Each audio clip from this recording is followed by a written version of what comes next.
Nessa última quarta-feira, o técnico argentino Jorge Sampaoli fez sua estreia sob o comando do Flamengo. Ele também teve a sorte de enfrentar o Nublense logo de cara, um adversário muito mais fraco que sua equipe.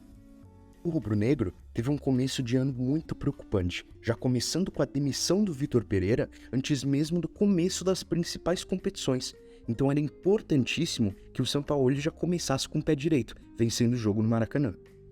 Felizmente, o treinador argentino conseguiu exatamente isso. O Flamengo venceu o Nublense por 2-0, com 2 gols do Pedro, assim conquistando seus primeiros pontos na Libertadores de 2023. Mas então, qual foi a estratégia que o Sampaoli usou na sua estreia? Será que algumas de suas ideias já começaram a se aparecer? Bom, vamos descobrir. Considerando as estatísticas dominantes do Flamengo, nada mais justo começar pela parte que interessa, a organização ofensiva do Flamengo. Apesar do desgosto da torcida por estruturas com 3 zagueiros, muito graças ao antigo técnico, Sampaoli insistiu na estratégia, coisa que faz sentido considerando seu trabalho recente no Sevilha. Ainda assim, temos algumas diferenças pontuais entre os dois trabalhos, já começando com o 3-5-2, ao invés do seu 3-4-2-1 que utilizava no clube espanhol. O Nublense, por sua vez, manteve seu 3-4-1-2 comum e, surpreendentemente, teve vários momentos corajosos de pressão alta, principalmente nos tiros de meta rubro-negros. Nessas situações, os 3 zagueiros se dividiam unilateralmente, com Fabrício Bruno ficando fora da área pela direita. Com isso, Marinho ficava mais colado na última linha, enquanto seu parceiro de amplitude, Ayrton Lucas, ficava um pouco mais fundo, sendo um lateral de origem. O trio central do Nublense no meio-campo então se fechava no trio central defensivo do Flamengo, e mesmo em desvantagem numérica, ainda tinha um sucesso relativo forçando o chutão, já que o Flamengo não insistiu na construção por baixo, muito provavelmente pela dificuldade do goleiro Santos lidando com essa responsabilidade, pelo menos não tão cedo no trabalho do técnico argentino. Em contrapartida, o Flamengo teve muito mais sucesso em construção média. É a partir daí que vemos logo de cara uma diferença ao Vitor Pereira. Os dois treinadores gostam de distanciar seus jogadores um pouco mais, só que o português estava preferindo utilizar isso para trabalhar com um jogo mais direto mesmo, usando o ótimo apoio frontal do Pedro para progredir. Já o Sampaoli pede para os jogadores tentarem construir por baixo mesmo, com as distâncias maiores servindo como forma de manipular o adversário ao invés de aumentar as distâncias do passe. Nesse caso, Sampaoli utilizou seus 2 meias abertos, Gerson e Vidal, de maneira bem interessante, os abrindo bastante quase como laterais em momentos, para então gerar dúvida nos volantes do clube chileno, que precisavam escolher entre os deixarem livres para receberem abertos ou fazer a perseguição, que então poderia abrir espaço para o Gabigol, que com seu posicionamento livre como sempre, se oferecia várias vezes próximo ao meio-campo, podendo então ser essa opção de desequilíbrio.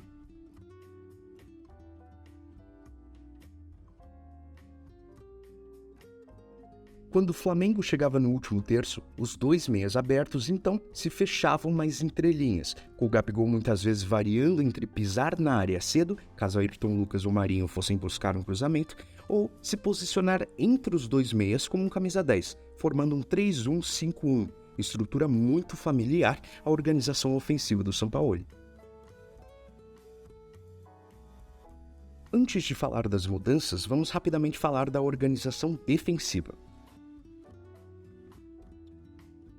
O Flamengo se defendia um 5-3-2 como esperado, mas sofreu um pouco com o Marinho, que sendo um ponta de origem, muitas vezes deixava de fazer recomposição ou fazia um salto agressivo demais, abrindo grandes espaços nas suas costas.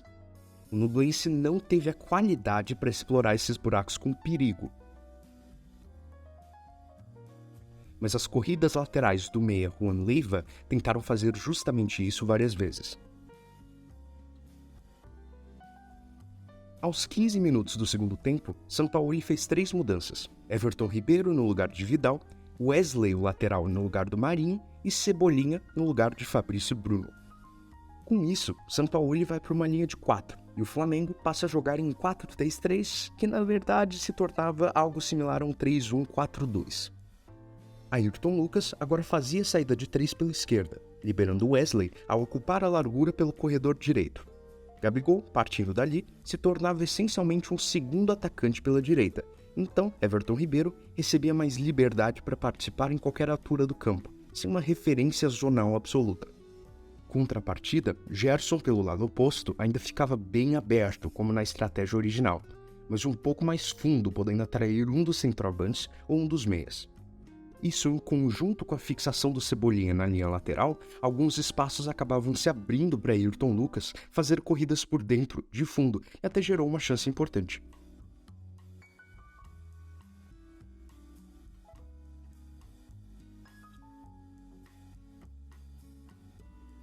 No final do jogo, até chegamos a ver por alguns breves minutos um 3-2-5 mais bem definido, a partir da entrada do Matheus França no lugar do desgastado Pedro, mas diria que foi breve demais para a gente discutir aqui a fundo. Claro, isso não foi tudo o que aconteceu no jogo, e com certeza não é nem perto de tudo que o técnico argentino tem a oferecer. Mas com isso, a gente já pode ter uma ideia de como o Sampaoli vê futebol, e como ele planeja botar sua interpretação teórica em prática, com esse excelente elenco que tem à disposição. Acima de tudo, o Flamengo conquista seus primeiros pontos na Libertadores de 2023, e a vitória na estreia dá uma leve amenizada no clima e dará um pouco de espaço para o técnico respirar. Afinal, o jogo de posição exige tempo e paciência. Se tem algo que o Sampaoli vai precisar, é de espaço para respirar.